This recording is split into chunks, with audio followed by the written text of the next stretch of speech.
Friends, I am Santosh. Welcome to I Sutra. दोस्तों, आज का जो मोटिवेशनल कोट है बहुत ही शानदार है। इसमें बोला गया है, take risk in your life. If you win you can lead, if you lose you can guide. मतलब अगर आप अपनी लाइफ में रिस्क लेते हैं तो उसके कुल मिला के आपको हमेशा पॉजिटिव फ्रूटफुल रिजल्ट्स ही मिलेंगे। क्योंकि अगर आप जीतते हैं तो आप एक अपनी सोसाइटी में या जिस भी ग्रुप में आप इन्वॉल्व हैं उसको एक अलग एक अपॉर्चुनिस्टिक डायरेक्शन में लेके जा सकते हैं। और अगर आप इनफैक्ट जैसे मान लो आपने एग्ज़ाम दिया, कोई लेट से कि एसएससी का एग्ज़ाम दिया और उस एग्ज़ाम में पहली बार में आप पास नहीं होते, तो फिर क्या होगा? आप ये मत सोचिए कि वो एग्ज़ाम आपने नहीं क्वालिफाई किया। इनफैक्ट ये सोचिए कि आपने उस एग्ज़ाम में जो भी पढ़ाई करी वो तो आपको आने वाले टाइम में जो अगला एग्ज़ाम देंगे उसमें आपको काम आने वाली है ना। एक बार में सभी लोग इतने मल्टी टैलेंटेड नहीं होते कि वो एक ही बार में हर एग्ज़ाम या कोई बड़ा एग्ज़ाम क्वालिफाई कर जाए। तो आपको यही चीज़ है कि अगर आप मान लीजिए एग्जाम क्वालिफाई कर गए तब तो आप no doubt you are a achiever. लेकिन अगर आप इन केस आप अगर एग्जाम नहीं भी क्वालिफाई कर पाए तो it's not a thing to feel pessimistic about. You need to guide people with your experience. आप अपने एक्सपीरियंस से लोगों को गाइड कर सकते हैं कि बेटा अब ये गलती जो पिछले बार मैंने करी थी आप ये गलती आगे से ना करना। तो that is what here it is being said कि if you lose you can guide. तो दोस्तों, ये था आज का मोटिवेशनल कोट। चलता हूँ पहली न्यूज़ की तरफ, ले लेता हूं सबसे पहले कोरोना अपडेट। दोस्तों, अगर वर्ल्ड की अगर बात की जाए तो लगभग इस समय 1,03,30,910 केस पॉजिटिव कोरोना के टोटल आ चुके हैं। और साथ ही साथ अगर हम देखें रिकवर्ड केसेस की तो लगभग 56 लाख लोग अब पूरी तरीके से ठीक हो गए हैं। तो ये एक कहीं ना कहीं एक पॉजिटिव चीज़ है। और कहीं ना कहीं इसी के दम पे जो रिकवरी है इसे ही अगर कोरोना से होने वाली जो रिकवरी है वो ही बढ़ती रही तो कहीं ना कहीं आज नहीं तो कल हम ये जंग जीतने में ज़रूर कामयाब होंगे। साथ ही साथ अगर हम देखें डेथ के केसेस की तो लगभग 50,000 5,06,000 लोग अपनी जान गंवा चुके हैं कोरोना की वजह से। अगर देखें टॉप कंट्रीज़ तो USA, Brazil, Russia, India, UK top 5 में बने हुए हैं। अगर इंडिया का नंबर देखें तो लगभग 5,67,536 कोरोना पॉजिटिव केसेस देखने को मिल रहे हैं। और इनमें से 3,35,000 के आसपास पूरी तरीके रिकवर हो गए हैं, ये घर जा चुके हैं ठीक होकर। और जो सबसे दुख भरी बात है वो ये कि 16,904 लोग अब कोरोना की वजह से अपनी जान गंवा चुके हैं। तो ये एक दुख भरी बात है। आज हमारे देश के जो प्रधानमंत्री जी हैं श्री नरेंद्र मोदी जी, वो अपना जो है देश को एड्रेस करेंगे। तो देखते हैं आज वो क्या बताते हैं। चलता हूं अगली न्यूज़ की तरफ। दोस्तों, यहाँ पे बात की जा रही है मारीच। मारीच क्या है? मारीच एक एंटी टॉर्पीडो डेकॉय सिस्टम है। मतलब टॉर्पीडो क्या होती है? टॉर्पीडो आपने देखा होगा जो सबमरीन्स होती हैं पानी के अंदर जो चलती हैं उनसे एयर अटैक्स किए जाते हैं। उससे जो मिसाइल निकलती है जिसको आप बोल सकते हैं उसको जो वो मिसाइल होती है जो पानी के अंदर से निकलती है उसको बोलते हैं टॉर्पीडो। तो उसी टॉर्पीडो मान लीजिए ये पाकिस्तान है, पाकिस्तान की तरफ से कोई टॉर्पीडो छोड़ा गया तो इंडिया का जो एंटी टॉर्पीडो डिकॉय जैसे कि ये मरीच है ये इस टॉर्पीडो को रास्ते में ही डिस्ट्रॉय कर देगा। तो यही बात यहाँ पे की जा रही है कि ये एक एडवांस टॉर्पीडो डेकॉय है जो कि अभी इंक्लूड किया गया इंडियन नेवी के अंदर और ये केपेबल है ऑल फ्रंटलाइन शिप्स में। सारे फ्रंटलाइन शिप्स में इसे यूज़ किया जा सकता है। इसे जो डिज़ाइन और डेवलप किया गया डीआरडीओ के द्वारा, डिफेंस रिसर्च डेवलपमेंट ऑर्गेनाइजेशन, जो कि आप याद रख सकते हैं क्योंकि अक्सर डायरेक्ट ऐसे क्वेश्चन प्रीलिम्स बेस्ड पूछे जाते हैं कि मरीच क्या है या किस इंस्टीट्यूशन ने इसे बनाया। लेट से कि बोल दिया कि डीआरडीओ, इसरो या फिर और दूसरे ऑप्शन दे दिए और आप उसमें कंफ्यूज ना होइए। तो याद रखिए, जितने मैं आपको एक ये चिट पॉइंट बता रहा हूं कि जब भी आपसे पूछा जाए कि कोई डिफेंस से रिलेटेड कोई इक्विपमेंट है वो कहां बनाया जा रहा है, कहां पे उसका मैन्युफैक्चरिंग की जा रही है, तो अक्सर आपको देखने को मिलेगा डिफेंस रिसर्च डीआरडीओ ही जो इंडिया के जितने भी आर्मी के इक्विपमेंट्स होती है, डिफेंस एयरफोर्स, ये सारे जो ज़्यादातर काम होता है वो डीआरडीओ के द्वारा किया जाता है। या फिर उसके जो आर्मी के दूसरे जो प्रोडक्ट्स हैं जैसे बाई प्रोडक्ट आप बोल सकते हैं, आर्मी वालों के जो आर्मी मैन के ड्रेस होती हैं, जूते होते हैं, गन्स भी होती हैं, वो सब ज़्यादातर ordnance factory, ordnance parachute factory, इन सारी जगहों पे बनता है जो कि आप याद रख सकते हैं। डिफेंस रिसर्च डेवलपमेंट ऑर्गेनाइजेशन ये एक इंडियन ऑर्गेनाइजेशन है जहाँ पे इंडिजिनसली हर सारे प्रोडक्ट्स बनाए जाते हैं। साथ ही साथ ये केपेबल है डिटेक्ट करने के लिए कि जो भी कहीं से भी कोई टॉर्पीडो आ रहा है उसको पहले तो ये ट्रैक करेगा, उसके बाद उसको न्यूट्रलाइज कर देगा। रास्ते में ही जो टॉर्पीडो आ रहा होगा उसको नुकसान जो वो कर सकता है आके हमारे देश में या जिस भी जगह पे शिप है, तो उससे बचाने के लिए ये एक एंटी टॉर्पीडो डेकॉय है जो कि आप याद रख सकते हैं। चलता हूँ अगली न्यूज़ की तरफ। यहाँ पे बात की जा रही है फ्लोटिंग रेट्स की, जो सेविंग बॉन्ड्स के फ्लोटिंग रेट्स हैं उसकी बात की जा रही है। गवर्नमेंट ऑफ इंडिया ने भी इंट्रोड्यूस किया नए फ्लोटिंग रेट, जिसमें कि लगभग जो सेविंग बॉन्ड्स हैं उनको 7.5% का जो सेविंग इंटरेस्ट अभी तक लिया जा रहा है उसी को रिप्लेस करने की बात की जा रही है। अब हर कोई भी रेसिडेंट जो है वो इसे परचेज कर सकता है। ये जो बॉन्ड्स हैं जिनको आप बोलते हैं गवर्नमेंट बॉन्ड्स, इनको आरबीआई के द्वारा इशू किया जाता है ऑन बिहाफ ऑफ गवर्नमेंट, और इसमें जो मैक्सिमम इन्वेस्टमेंट की लिमिट है उसमें जो है आप कोई भी हद तक आप उसमें इन्वेस्टमेंट कर सकते हैं, इसमें कोई भी रोक जैसी चीज़ नहीं है। इसी के साथ अगर आप देखेंगे कि इसमें लगभग 7 साल का टेन्योर होता है, जो आप जैसे कोई आप लेते हैं कोई बॉन्ड, उसकी 7 साल की लिमिट होगी मैच्योरिटी की, उसमें 7 साल बाद मान लीजिए आपने 1 लाख रुपए जमा किया तो 7 साल बाद आपको इसके 2 लाख रुपए मिले, तो ज़्यादातर इसमें डबल करने के पैसे बात की जाती है। इसमें जो है सरकार ज़्यादातर तभी ये लेके आती है जब सरकार को पैसे की ज़रूरत होती है। 7 साल का ये होता है और इसमें जो है इंटरेस्ट जो है वो हर 6 महीने के लिए पेबल होता है, और जो इसका जो 6 मंथ स्टेयरिंग है वो 1 जनवरी 2021 से स्टार्ट है, और इसका जो प्री मैच्योर रिडेम्पशन है वो अवेलेबल होगा। जो स्पेसिफाइड कैटेगरीज, मतलब आप पैसा तभी निकाल सकते हैं जब आप सीनियर सिटीज़न हैं, या फिर इंटरेस्ट ऑन बॉन्ड्स जो है उसका वो टैक्सेबल भी होता है। जो इंटरेस्ट होता है वो आप इनकम टैक्स एक्ट के तहत उसके लिए आपको जो टैक्स है, जो भी आप इंटरेस्ट आपको मिलेगा उस पर आपको टैक्स भी देना पड़ता है इनकम टैक्स एक्ट के तहत।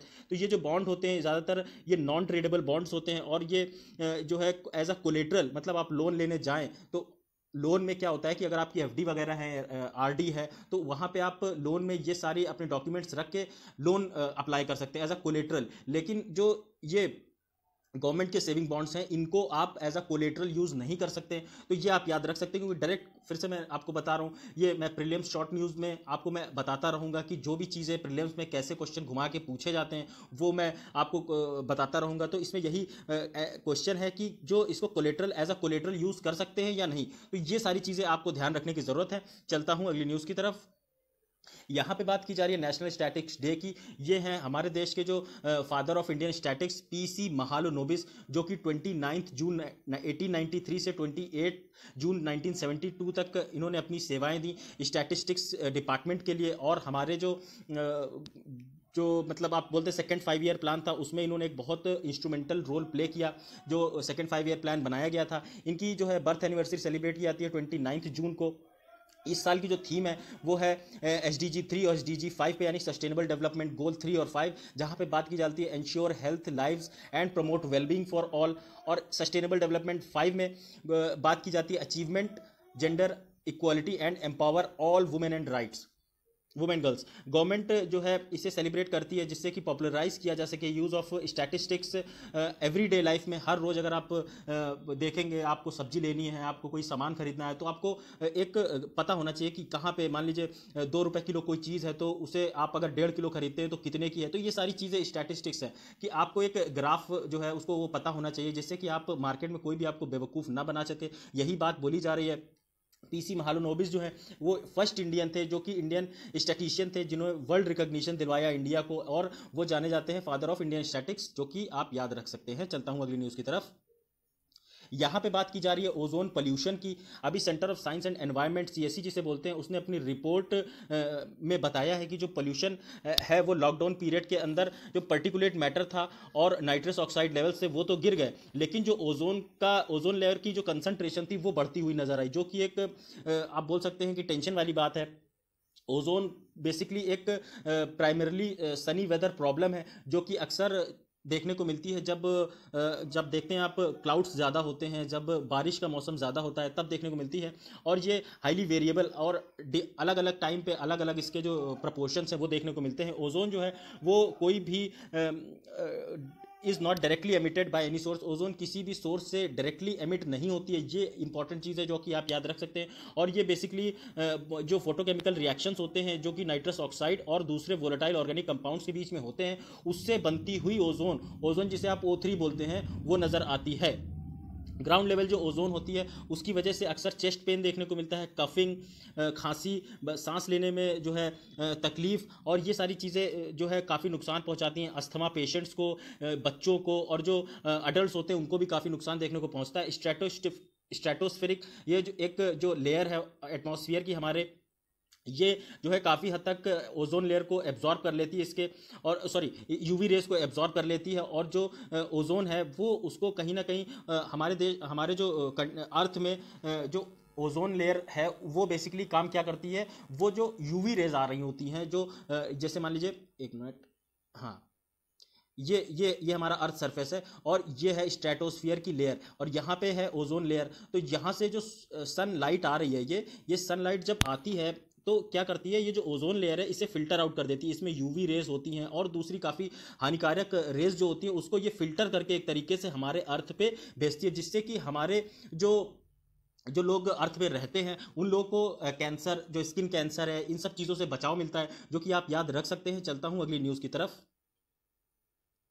यहाँ पे बात की जा रही है China to join UN arm treaty, मतलब चाइना अब यूएन की जो यूनाइटेड नेशंस की आर्म ट्रेड ट्रीटी है उसे ज्वाइन करेगा। आप ये देख सकते हैं बंदूक, यहाँ पे नो बोला जा रहा है बंदूक चलाने के लिए, जो कि चाइना के लिए बिल्कुल भी, मुझे नहीं लगता कि ये बिल्कुल सार्थक बात है, क्योंकि चाइना कभी भी अपनी जो बात है वो जो बोलता है वो करता नहीं, और जो करता है वो बताता नहीं। तो ये आप समझ सकते हैं चाइना की जो स्ट्रैटेजी। अभी आप देख ही रहे हैं इंडिया चाइना का रिलेशन, चाइना जो है अब ये जो आर्म ट्रेड ट्रीटी है उसे ज्वाइन करेगा, और जो इस आर्म ट्रीटी का काम था बेसिकली जो कंट्रोल ऑफ वेपन्स थे, जो हथियार, गोला बारूद थे, इनको जो ले जाया जाता था कॉन्फ्लिक्ट जोन्स में बना के, वो कहीं ना कहीं उसे कम करते हुए नजर आएंगे। ये ट्रीटी जो है तब शी जिनपिंग के द्वारा अनाउंस की गई कि वो इसमें पार्टिसिपेट करेंगे, जब डोनाल्ड ट्रंप ने अभी हाल फिलहाल में बोला था कि जो वो इस यूएन आर्म्स ट्रेड ट्रीटी से बाहर निकल जाएंगे। तो ये चाइना के लिए कहीं ना कहीं एक अच्छा स्टेप है।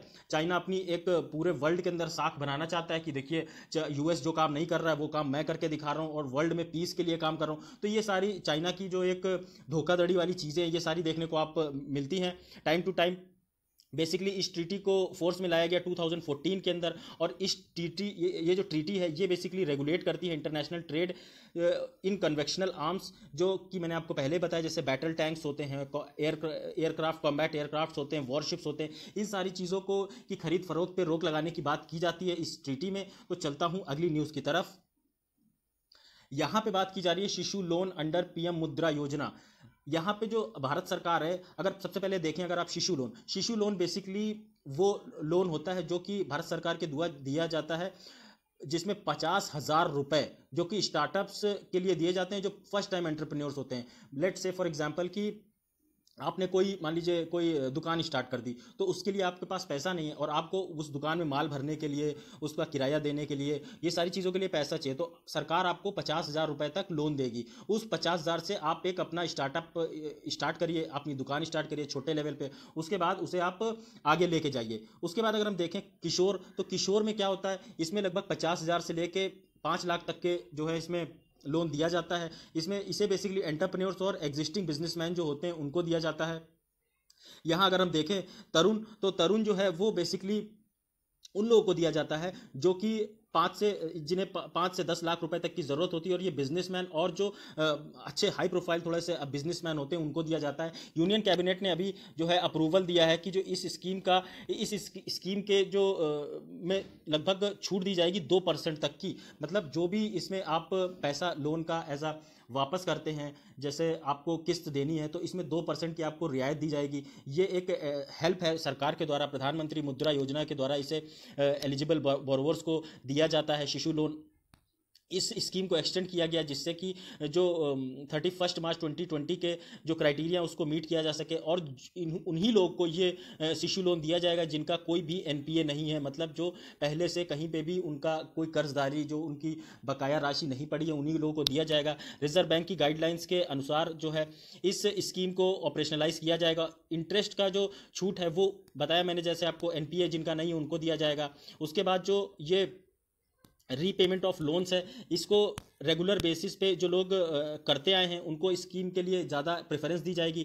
एस्टिमेट किया गया कि ये जो स्कीम है अप्रॉक्सीमेटली इसमें 1542 करोड़ रुपए जो है इसमें खर्च किए जाएंगे गवर्नमेंट ऑफ इंडिया के द्वारा। इस स्कीम को इम्प्लीमेंट किया जाएगा सिडबी, जिसे आप बोलते हैं small industries development bank of India, जो कि इसको ऑपरेट करेगा 12 मंथ तक और इसे जैसे भी करके लोगों के हाथ में पैसा पहुंचाने की कुल मिला के कवायद है ये। क्योंकि जब तक आम आदमी के पास, गरीब आदमी के पास पैसा नहीं होगा तब तक डिमांड जनरेट नहीं होगी। जब तक डिमांड जनरेट नहीं होगी तब तक आप देखेंगे कि जो डिमांड एंड सप्लाई का जो गैप है वो फुलफिल नहीं होगा। इधर डिमांड आई उधर सप्लाई बढ़ेगी, तो जब डिमांड आएगी तब फैक्ट्रियों में काम होगा, जब फैक्ट्रियों में काम होगा तब सप्लाई होगी, तो फिर ये पूरी चेन फिर से चलती हुई नजर आएगी। चलता हूं अगली न्यूज की तरफ। यहां पे बात की जा रही है पीएम स्वनिधि। इसमें एक एमओयू साइन किया गया ministry of housing and urban affairs और स्मॉल इंडस्ट्रीज, सिडबी जिसे बोलते हैं, मैंने आपको बताया। ये इंप्लीमेंटिंग एजेंसी है PM street vendor Atmanirbhar Nidhi, जिसे पीएम स्वनिधि जैसे मैंने आपको बताया। स्पेशल माइक्रो क्रेडिट फैसिलिटी है, जो रेहड़ी वाले होते हैं, जो ठेला लगाते हैं, उन लोगों को बेसिकली हेल्प प्रोवाइड करने की बात की जा रही है इस स्कीम के तहत। As per MOU terms SIDBI इसे इंप्लीमेंट करेगा पीएम स्वनिधि को under guidance of ministry of human and urban affairs, housing and urban affairs के द्वारा इसे इंप्लीमेंट किया जाएगा। बेसिकली इसमें क्रेडिट पैसा दिया जाएगा उन इंस्टीट्यूशंस को जिससे कि हेल्प मिल सके। जो स्ट्रीट में ठेला लगाते हैं, रेहड़ी लगाते हैं, उन लोगों को कुल मिला के किसी भी तरीके से लोन या पैसा देने की बात की जा रही है, जिससे कि वो अपना जो माइग्रेंट लेबर्स अलग अलग जगहों से आए, जो जहाँ पे भी रेहड़ी लगाते थे, दिल्ली में, बम्बई में, बेंगलोर में, तो वो सब जो वापस अपने बिहार, उत्तराखंड और जो यूपी, ये सारी जगह पे जो लौट के आए हैं, इनको वापस काम पे लगाया जा सके। जो लैंडिंग इंस्टीट्यूशंस इसमें काम करेंगे वो बेसिकली एससीबी यानी कि scheduled commercial banks, NBFC non bank finance companies, उसके बाद एमएफआई जिनको बोलते हैं micro finance institutions, cooperative banks, small finance banks, regional rural banks etcetera, ये सब इसमें काम करेंगे इस स्कीम को इंप्लीमेंट करने के लिए। सिडबी जो है इसमें जो है इस प्रोजेक्ट को मैनेज करने के लिए मैनेज करने में हेल्प करेगा। और जो इसमें स्वनिधि है इसे जो है 2020 तक इंप्लीमेंट करके रखा जाएगा, जो कि आप याद रख सकते हैं। चलता हूं अगली न्यूज़ की तरफ। एक मिनट। यहाँ पे बात की जा रही है स्टार स्कीम की, जो कि GS2 सोशल जस्टिस का एक इंपॉर्टेंट टॉपिक है, जो कि आप याद रख सकते हैं। तो यहाँ पे जो स्टार्स स्कीम है इसे बोलते हैं strengthening teacher learning and results for state programmes. दोस्तों ये गलत हो गया है थोड़ा सा, आप प्लीज़ इसको माइंड ना करिएगा, ये स्लाइड गलत लग गई है। तो इस स्कीम में जो है बेसिकली बात की जा रही है कि इस स्कीम में जो समग्र शिक्षा अभियान है और वर्ल्ड बैंक है इसमें मिल के काम करेंगे, और इस प्रोजेक्ट के लिए लगभग $500 मिलियन अप्रूव कर दिए गए हैं। ये जो इम्प्लीमेंट स्कीम इस स्कीम का इम्प्लीमेंटेशन जो है 6 स्टेट्स में देखने को मिलेगा। हिमाचल प्रदेश, केरला, मध्य प्रदेश, महाराष्ट्र, उड़ीसा, राजस्थान जैसे राज्यों में इसे देखने को मिलेगा। जो इसका मेन फोकस एरिया होगा उसमें उसमें ध्यान दिया जाएगा, जिससे कि लर्निंग असेसमेंट सिस्टम जैसे जो भी लर्निंग असेसमेंट सिस्टम, जैसे आप देखें कि क्लासरूम है, इसमें बोर्ड है, यहाँ पे जो बोर्ड लगा होता है, चौक रखी होती है, टीचर यहाँ पे होता है, टीचर इसी बोर्ड में पढ़ाता है। तो कैसे इन सारी चीज़ों को पढ़ाने के तरीके के जो इंस्ट्रूमेंट्स हैं उनको अपग्रेड किया जा सके, टीचर का जो पढ़ाने का तरीका है, स्टाइल है, जिससे कि बच्चों को ज़्यादा अच्छी तरीके से समझ में आए, इन सारी चीज़ों में इंप्रूवमेंट लाने के लिए। साथ ही साथ आप देखेंगे स्ट्रेंथनिंग क्लासरूम इंस्ट्रक्शंस, जो ये सारी चीज़ें जो मैंने आपको बताया, क्लासरूम में कैसे बच्चे को इंस्ट्रक्ट करना है, कैसे इफेक्टिव वे में उसे पढ़ाना है, समझाना है, जिससे कि वो उसका जो मन है वो पढ़ाई में लगा रहे और उसका जो एजुकेशन के प्रति एक जो फोकस है वो कंटिन्यू बना रहे। साथ ही साथ जो facilitation school to work transition, school में कैसे स्कूल का जो इंफ्रास्ट्रक्चर है इसे इम्प्रूव किया जा सके, और जो स्कूल में सुविधाएं दी जाती हैं उन सुविधाओं को कैसे इम्प्रूव किया जा सके। तो ये सारी चीज़ें आप इसमें देखने को मिलेंगी। इसमें और लास्ट में बात की जा रही है गवर्नेंस एंड डिसेंट्रलाइज्ड मैनेजमेंट, मतलब कि जो ऊपर लेवल पे मान लीजिए प्रिंसिपल बैठे हैं, प्रिंसिपल साहब मतलब आप नहीं देखेंगे कि रोज़ या हर 1 घंटे में क्लास में आते हुए दिखें। तो वही बात की जा रही है कि पढ़ाई जो है बेसिकली डिसेंट्रलाइज्ड लेवल पे, मतलब जो छोटे छोटे बच्चे हैं, छोटे क्लास हैं, वहीं पे बच्चों को इस लेवल का गाइडेंस प्रोवाइड किया जा सके, जिससे कि वो अपनी पढ़ाई को एक इंटरैक्टिव इनोवेटिव वे में समझें और उस सब्जेक्ट में जो भी सब्जेक्ट है उसको उस पर कमांड लें, और आने वाले टाइम में जो है उसको उन्हें हेल्प मिले, सोसाइटी को वापस रीपे करने के लिए। ये सारी चीज़ें होती हैं। एजुकेशन का सारा सिस्टम ही यही होता है कि जब आप एक बंदा जो एजुकेट होता है वो बाहर जब निकलता है अपने लाइफ में, तो वो अलग अलग फील्ड में जाता है, कोई इंजीनियरिंग करता है, कोई डॉक्टरी करता है, कोई सीए बनता है, कोई कुछ करता है। तो बेसिक लेवल की अगर आपकी एजुकेशन अच्छी होगी तो आप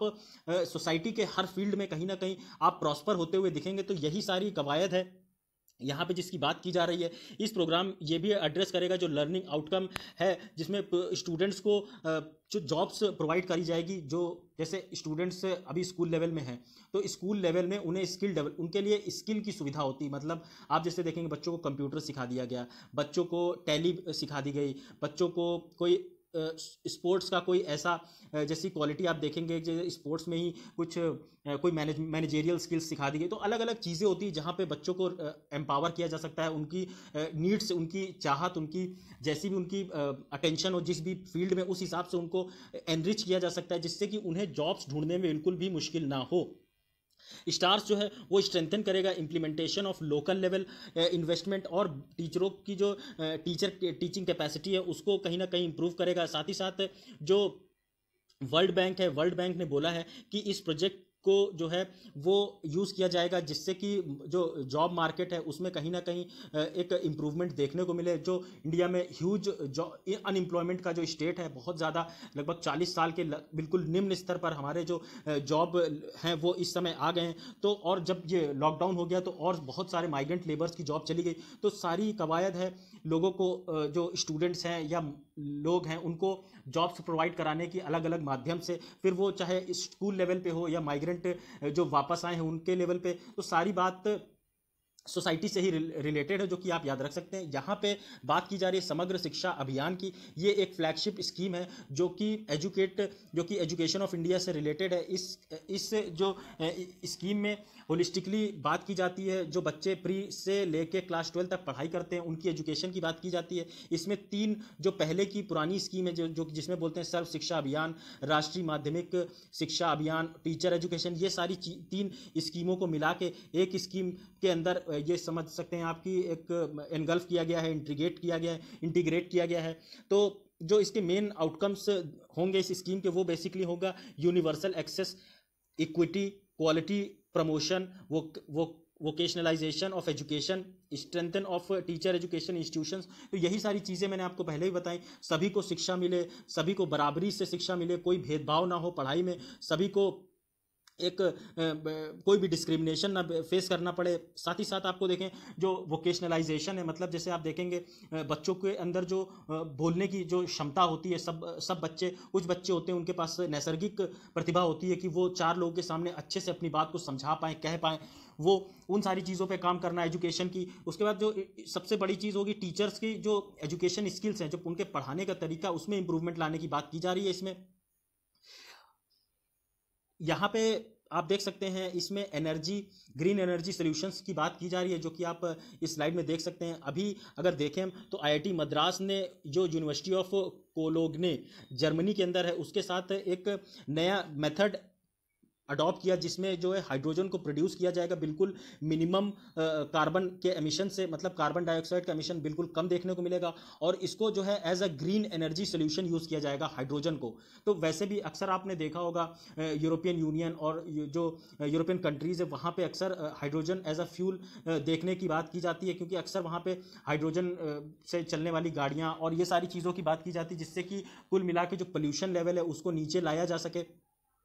वही बात उसी से रिलेटेड है। ये प्रोजेक्ट जो है इसको स्पार्क, मतलब scheme for promotion academic research collaboration और ministry of human resource development के द्वारा इम्प्लीमेंट किया गया। जो कन्वेक्शनल मेथड है जिससे हाइड्रोजन प्रोड्यूस किया जाता है, उसमें जो है large quantities of carbon dioxide निकलता हुआ देखने को मिलता है, जो कि आप बोल सकते हैं कि एक ग्रीन हाउस एमिशन को बढ़ा देता है। इलेक्ट्रोकेमिकल जो स्प्लिटिंग होती है वाटर की, वो जिसे वाटर इलेक्ट्रोलिसिस बोलते हैं, ये क्लीन और सिंपल मेथड है जिससे कि लार्ज स्केल पे हाइड्रोजन को प्रोड्यूस किया जा सकता है हाई प्योरिटी के साथ में। ये जो स्कीम है इसमें जो प्रोजेक्ट है इसमें जो है लो कॉस्ट इलेक्ट्रोस्टैट्स का यूज़ किया गया जिससे कि हाइड्रोजन को प्रोड्यूस किया जा सके। ये जो टीम है वो एक्सप्लोर करेगी पॉसिबिलिटीज़ जिससे कि इस प्रोजेक्ट को ट्रांसफॉर्म किया जा सके large scale commercially viable reactors में। तो अभी तो ये काम जो है आप देखेंगे लैब में हुआ है, लेकिन अब यही काम अगर इसका ह्यूज प्रोडक्शन होता हुआ दिखेगा आपको हाइड्रोजन का,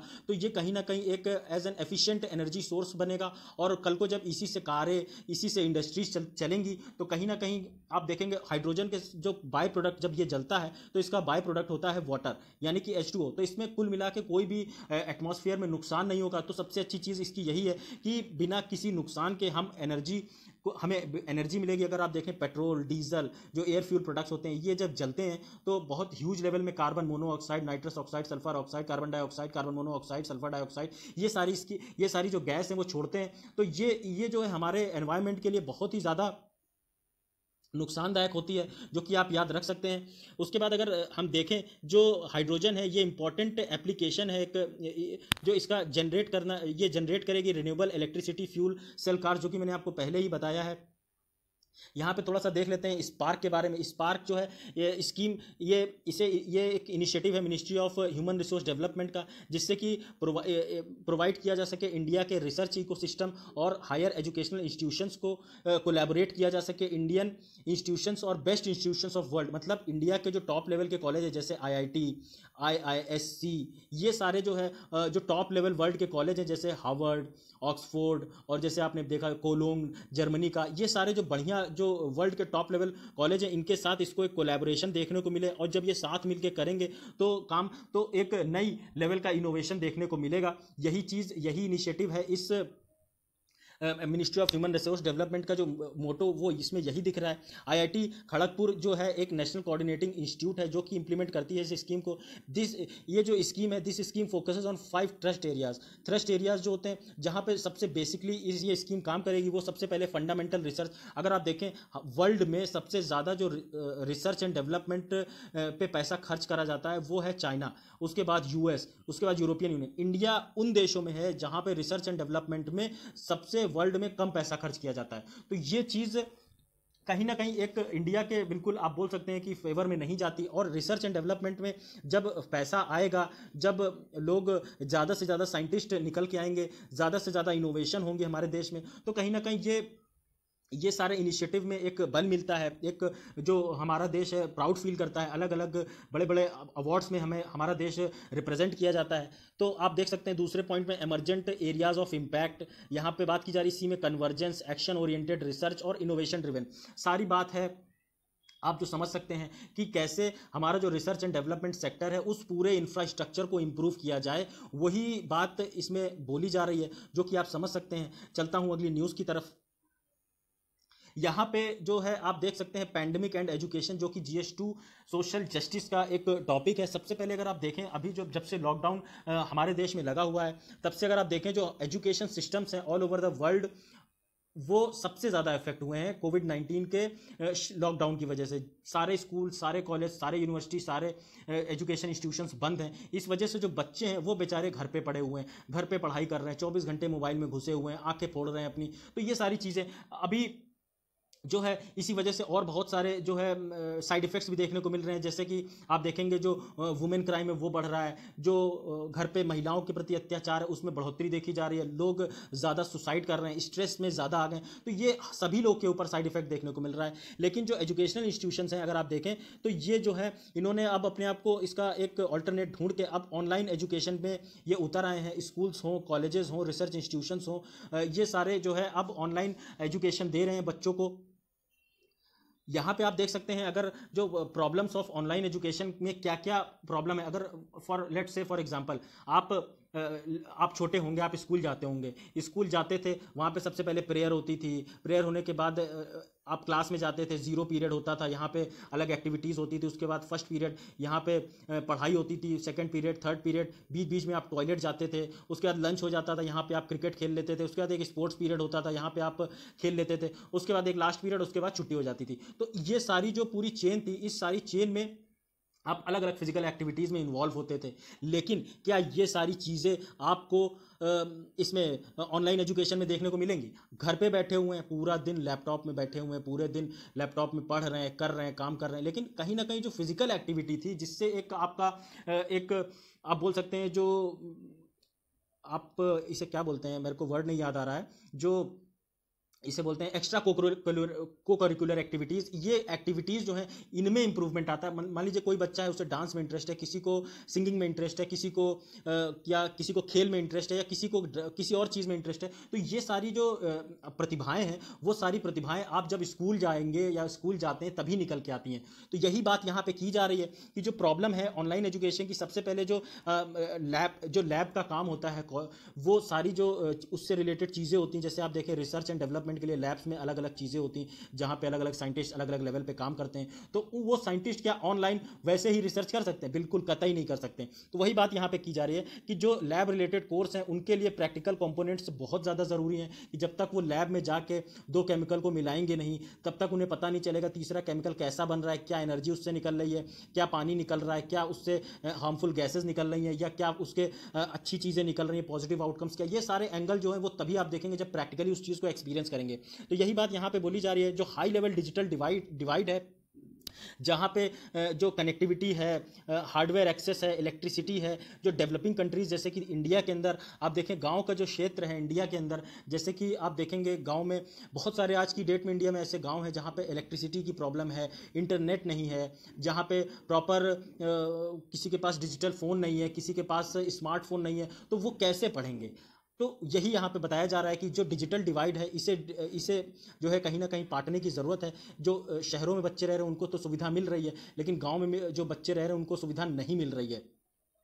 वैसे ही आप देखेंगे अगर जो टेक्निकल नॉलेज है जिससे कि इलेक्ट्रॉनिक गैजेट्स को यूज़ करा जाता है रूरल एरियाज़ के अंदर, वो बहुत ही लिमिटेड है। स्टूडेंट्स और टीचर्स में भी आप देखें जो गांव में बच्चे रहते हैं जिनके पास मोबाइल ही नहीं है, जिनके पेरेंट्स के पास मोबाइल ही नहीं है, तो वो क्या मोबाइल चलाना जानेंगे? आप देखेंगे आप शहरों के बच्चे आप देखेंगे बचपन से ही जैसे ही पैदा हुए नहीं कि वो उनका टॉयलेट, उनका खाना, उनका नहाना, हर चीज़ मोबाइल देखते हुए ही होता है। तो वो सारी चीज़ें जो है वो फिर वो उनके अंदर एक ये चीज़ डेवलप हो जाती है। वो जो मोबाइल के प्रति जो डिजिटल स्क्रीन टाइम होता है वो उनका बढ़ जाता है, और इस वजह से उनके जो मोबाइल यूज़ करना, लैपटॉप यूज़ करना, इसके लिए जो एक एफिशिएंसी जिसे जो चाहिए होती है वो उन्हें बाय द टाइम वो पढ़ने लायक होते हैं वो उनके पास ऑलरेडी हो जाती है। लेकिन ये चीज़ गाँव के बच्चों के साथ नहीं है।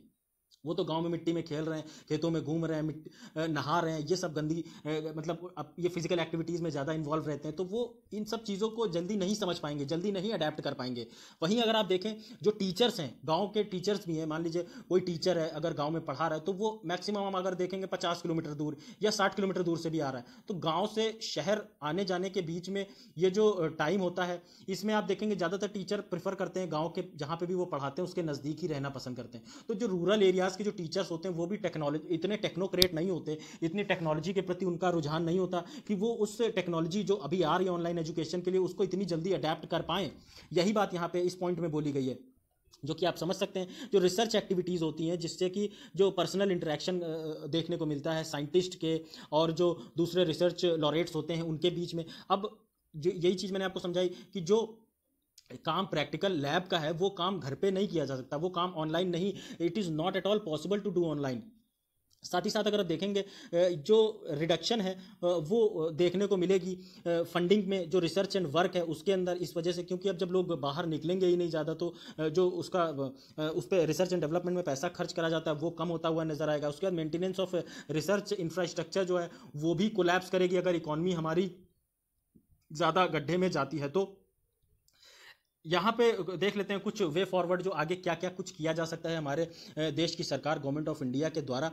सबसे पहले तो एनकरेज किया जाए यूजेज ऑफ MOOCs यानी कि massive opening online courses via NPTEL, जैसे कि स्वयं प्लेटफॉर्म आप अगर देखें जो कि स्टूडेंट्स को जो है क्वालिटी लेक्चर्स इस प्लेटफॉर्म के तहत ऑनलाइन क्वालिटी लेक्चर्स प्रोवाइड कराए जाते हैं। जो डेमोक्रेटाइजेशन ऑफ नॉलेज, मतलब हर एक बच्चे तक शिक्षा पहुँचे, फिर वो गरीब हो, अमीर हो, मिडिल इनकम्ड हो, सभी बच्चों के पास शिक्षा पहुँचनी चाहिए, ऐसा सरकार का इनिशिएटिव होना चाहिए। इसके लिए क्या करना होगा सरकार को? सबसे पहले एक बेहतरीन इंफ्रास्ट्रक्चर बनाने की ज़रूरत है, जैसे कि गाँव के बच्चों के पास भी इंटरनेट एक्सेस हो, गांव के बच्चों के पास भी इलेक्ट्रिसिटी हो, गांव के बच्चों के पास भी स्मार्टफोन हो, ये सारी चीज़ें हो, गांव के बच्चों को भी एक वो सारी सुविधाएं एटलीस्ट बेसिक सुविधाएं मिले जिससे कि वो ऑनलाइन एजुकेशन ले सके।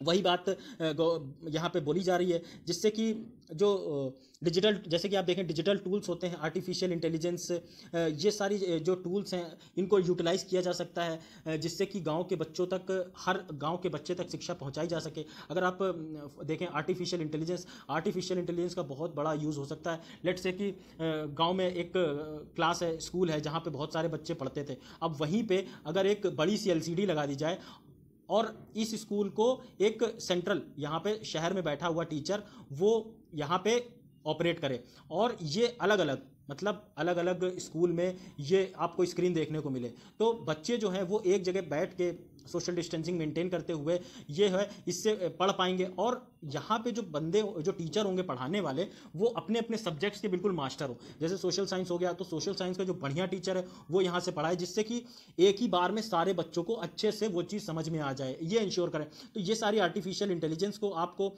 बहुत ही ज़्यादा एफिशिएंटली यूज़ करना होगा। अटेंडेंस लेना हो, बच्चों का जो न्यूट्रिशन लेवल है, बच्चों की ग्रोथ है, ये सारी चीज़ें भी इस माध्यम से चेक करी जा सकती हैं। पर्सनलाइज्ड इंस्ट्रक्शंस दिए जा सकते हैं स्टूडेंट्स को जो चाहिए। तो यही बात यहाँ पे बोली जा रही है, गवर्नमेंट को चाहिए कि वो काम करे जिससे कि जो है डिजिटल इंफ्रास्ट्रक्चर इंप्रूव किया जा सके, जो कि मैंने आपको बताया, बच्चों तक मोबाइल फ़ोन, लैपटॉप, सारी जैसी ये सारी चीज़ें हैं वो आसानी से पहुँचे। ये सारी चीज़ सरकार को ध्यान देनी होगी। यहाँ पे दोस्तों बात की जा रही है कैश ट्रांसफ़र और पीडीएस, मतलब जो सरकार के द्वारा, जैसे आपने देखा होगा पीएम किसान निधि और जो पीडीएस स्कीम के थ्रू जो गरीब लोगों को खाना देने की, गेहूं, चावल, चना, ये सारी चीज़ें आपने देखा होगा जो दी जाती हैं। यही बेसिकली इसका मतलब कैश ट्रांसफ़र और पीडीएस, ये एक इकोनॉमिक डेवलपमेंट का एक इंपॉर्टेंट टॉपिक है GS3 का, जो कि आप याद रख सकते हैं। यहाँ पे सबसे पहले अगर देखें हम इशू, तो अभी जो करंट पब्लिक डिस्ट्रीब्यूशन सिस्टम है, आप ये देख सकते हैं, ये जो है नेशनल फूड सिक्योरिटी एक्ट 2013 के अकॉर्डिंग काम करता है, जिसमें फूड ग्रेन्स जो है वो 67% ऑफ इंडियन पॉपुलेशन को सब्सिडाइज्ड प्राइसेस पे दिए जाते हैं। मतलब 1 रुपये, 2 रुपये, 3 रुपये के बिल्कुल मिनिमम प्राइस पे जो गरीब लोग होते हैं, सुना होगा आपने राशन कार्ड, पीला कार्ड, लाल कार्ड, ये सारे जो कार्ड होते हैं, इनके माध्यम से राशन कार्ड के थ्रू इनको ये फूड जो है प्रोवाइड किया जाता है, गेहूँ, चावल।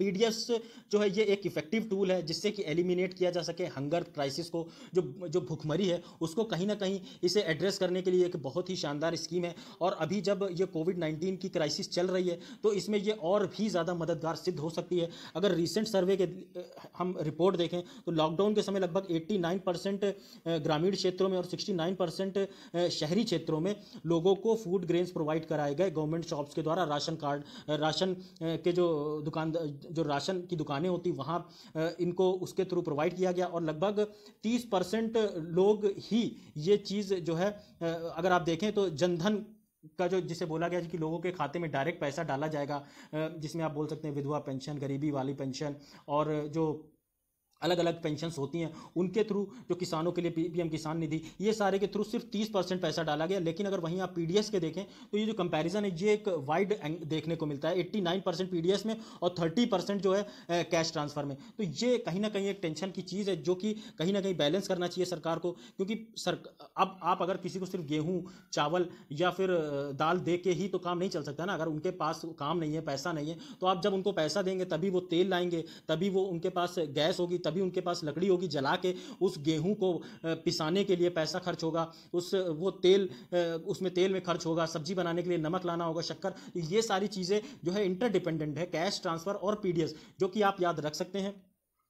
इकोनॉमिक सर्वे ने अभी पॉइंट आउट किया कुछ इनएफिशिएंसीज को, जो कि पीडीएस और इंक्रीजिंग फूड सब्सिडी की वजह से देखने को मिली। बोला गया सरकार के द्वारा कि इसकी वजह से हायर फिस्कल डेफिसिट देखने को मिला, मतलब जो वित्तीय घाटा बोलते हैं, जिसे आप बोलते हैं current account, sorry fiscal deficit, मतलब कुल मिला के नुकसान जो है इसकी वजह से सरकार को देखने को मिला, जो कि आप याद रख सकते हैं। इसमें बोला गया कि जो कैश ट्रांसफ़र है वो जो है ज़्यादा फायदेमंद है instead of directly providing food grains, क्योंकि अगर आप देखें डायरेक्ट आप पैसा ट्रांसफ़र करते हैं तो उसमें कुछ नहीं करना, एक बंदा कंप्यूटर में बैठा हुआ है, उसने यहाँ से सबके खाते में पैसा एक बार में ट्रांसफ़र कर दिया, मिनिमम मेहनत से, और मैक्सिमम लोगों तक पैसा पहुँचा दिया। लेकिन वहीं अगर आप देखेंगे जैसे आप फूड पहुंचाना है, गेहूं पहुंचाना है, वीट पहुंचाना है, राइस पहुंचाना है, चना पहुंचाना है, तो ये सारी चीज़ें पहुंचाने के लिए पहले फूड कॉरपोरेशन ऑफ इंडिया का ये गोदाम है, यहाँ से आप इसको ट्रक के थ्रू दूसरे सेंटर से, जो नोडल सेंटर्स होते हैं डिस्ट्रिक्ट लेवल के, वहाँ भेजिए, फिर वहाँ से सब नोडल सेंटर जो एरिया होते हैं वहाँ भेजिए, फिर वहाँ से उस एरिया में जो भी लोकल राशन कार्ड के दुकानदार है वहाँ पे भेजिए। तो एक ह्यूज इंफ्रास्ट्रक्चर की ज़रूरत होती है। उसके बाद जो लोग को राशन चाहिए वो लोग यहाँ आके लाइन लगाएं।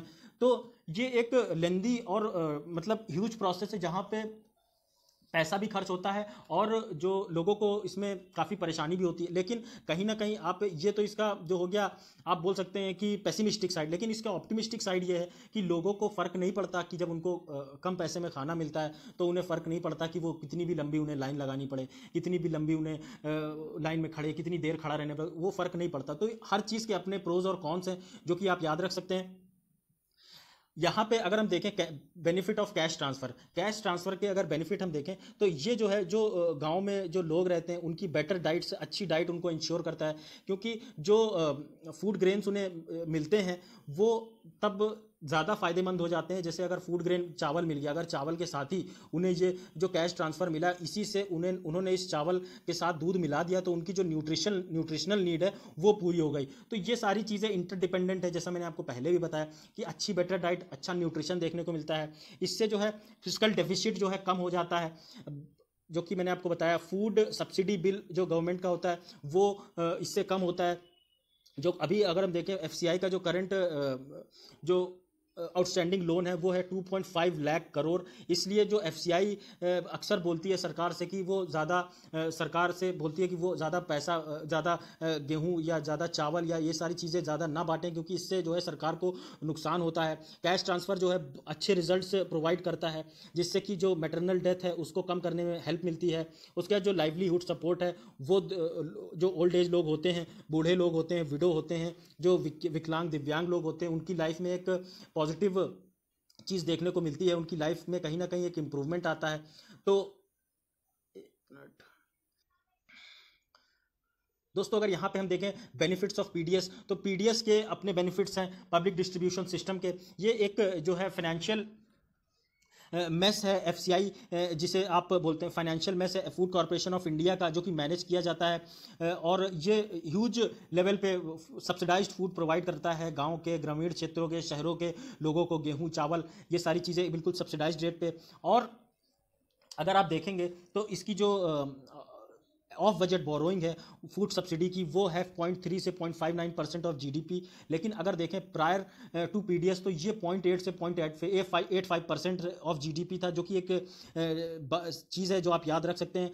कॉस्ट ऑफ जो ट्रांजैक्शन है जो बैंक का, वो अगर आप देखें जब खातों में डायरेक्ट पैसा डाला जाता है तो जब खाते में पैसा तो चला गया, लेकिन उसके लिए जो कॉस्ट ऑफ ट्रांजैक्शन, एक बार पैसा निकालने के लिए जो शुल्क है वो काफ़ी बढ़ जाता है, क्योंकि बहुत बड़े पैमाने पे लोगों के खाते में पैसा डाला जाता है। तो जब वो बैंक से पैसा निकालने पहुंचते हैं तो उसका जो चार्ज है वो कहीं ना कहीं बढ़ता हुआ नजर आता है। जो बैंक के एम्प्लॉयज़ हैं उनके ऊपर एक एक्स्ट्रा बर्डन पड़ता है। तो ये सारी चीज़ें हैं। अगर आप पीडीएस को कंपेयर करें कैश ट्रांसफ़र से, तो कैश ट्रांसफ़र से क्योंकि अब डायरेक्टली जब फूड जो है ले लिया जाता है तो ये जो है ये फेयर प्राइस शॉप से ले लिया जाता है, क्योंकि अब आप देखेंगे ये बैंक है, ये फेयर प्राइस शॉप से पैसा, दोनों लोगों को, एक कॉमन आदमी है, इसे सुविधा मिली है कि उसे फूड सब्सिडाइज फूड भी मिल रहा है और पैसा भी आ गया उसके खाते में। तो पहले तो वो अपना गेहूं, चावल, अपना जो सब्सिडाइज्ड फूड आया है जिसमें वीट, राइस,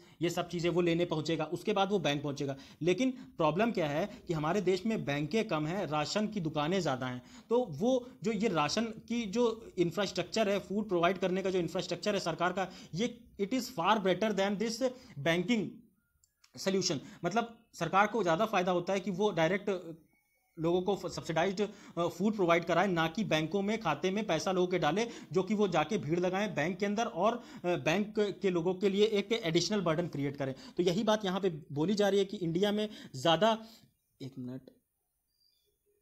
ज़्यादा फेयर प्राइस शॉप्स हैं अगर इसे कंपेयर करें बैंक से थ्रू आउट इंडिया में, तो जो जनधन अकाउंट्स हैं वो डॉर्मेंट ट्रांजैक्शन और जो है उसकी वजह से जो विड्रॉल ऑफ मनी जो हो जाता है, मैंने आपको जैसा बताया कि पैसा निकालने का खर्च है वो ज़्यादा हो जाता है, टाइम लॉस बहुत ज़्यादा होता है पैसा निकालने में बैंक के अंदर से। उसके बाद जो अगर परचेजिंग फूड को परचेज करने की बात करें तो ये जो है ये लॉस इन वेजेस, मतलब आप देख सकते हैं कि जैसे अगर किसी को राशन लेने जाना है तो उसको एक झोला लेके जाना होगा, उसको वहाँ पे लाइन लगानी पड़ेगी, उसको काफ़ी देर खड़ा रहना, तो ये सारी चीज़ें इसका लॉस, यही बात बताई जा रही है। अगर अगर आप देखें फार्मर्स जो जिनको एमएसपी मतलब मिनिमम सपोर्ट प्राइस नहीं मिल पाएगी अगर पीडीएस सिस्टम को अबॉलिश कर दिया जाएगा। मतलब अगर आप देखें जो minimum food price, minimum selling price होता है, मान लीजिए गेहूं का, मान लीजिए 1680 रुपये है न्यूनतम समर्थन मूल्य, तो ये किसानों को तभी मिलता है जब सरकार को ये पैसा मिलता है इन राशन की दुकानों से। जब यहाँ पे सरकार अपना गेहूं चावल ये सब बेचती है, तो जब सरकार के पास पैसा आता है तो वो यहाँ पे देती है और ये फिर मिनिमम सेलिंग प्राइस सेट करी जाती है, जिससे किसान अपना गेहूं चावल बेचते हैं और फिर एक उनका जो ये पूरी एक चेन है, ये चेन जो है ये डिस्टर्ब हो जाएगी अगर पीडीएस को अबॉलिश कर दिया जाएगा। यही बात समझाई जा रही है यहाँ पे। जो फार्मर्स यहाँ पे एक मिनट, जो कैश ट्रांसफ़र इंट्रोड्यूस किया गया कुछ प्लेसेस जैसे कि पुडुचेरी, चंडीगढ़, दमन एंड दीव, यहाँ पे इसके अच्छे रिजल्ट्स नहीं देखने को मिले। दोस्तों क्यों नहीं, ऐसा ही होगा क्योंकि अब पुडुचेरी को आप देखें, चंडीगढ़ को देखें, ये सारे जो है यहाँ की इकोनॉमी कहीं ना कहीं एक अच्छे लेवल की है, ज़्यादा समृद्ध लोग रहते हैं यहाँ पे, ज़्यादा पैसे वाले लोग रहते हैं, गरीबी कम है। इस वजह से जब गरीबी नहीं होंगे तो पीडीएस स्कीम का फ़ायदा क्या? जब लोग आसानी से 20 रुपए किलो चावल और 20 रुपए किलो 10 रुपए किलो गेहूं खरीद सकते हैं इजीली, तो वो ज़रूरत ही उन्हें क्या पड़ेगी कि वो 1 रुपए 2 किलो के भाव में लेने जाएं। अगर हम देखें यहाँ पे वे फॉरवर्ड, तो अभी जो है फूड ग्रेन स्टॉक जो है वो एफसीआई के पास लगभग 100 मिलियन टन्स का है, जो कि इस समय हाईएस्ट लेवल में है अगर 2001-2 से कंपेयर करें।